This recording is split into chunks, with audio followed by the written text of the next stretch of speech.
มันขึ้นอยู่ที่ใจความรู้สึกข้างในบ่งบอกถึงความรักที่แท้จริงรักที่แสนไกล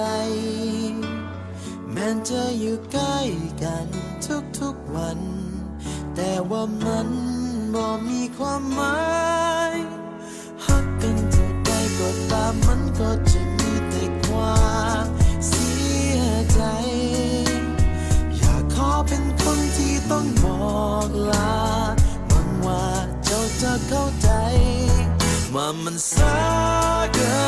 นไปให้เจ้าหาคนใหม่เจ้าก็รู้ดีแก่ใจว่ามันเป็นไปบ่ได้บ่ต้องฝืนมันอีกเลยบ่มีไผ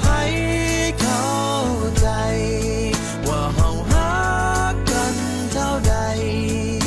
ขัดขวางทุกอย่างกีดกันทุกหนทางยอมแพ้แล้วบ่มีวันจะได้รักกัน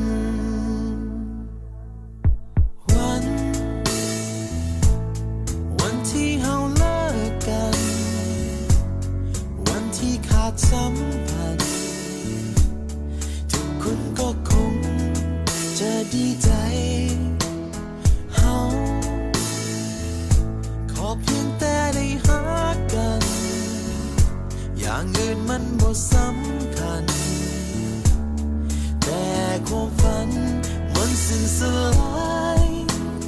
รักกันเท่าใดก็ตามมันก็จะมีแต่ความเสียใจ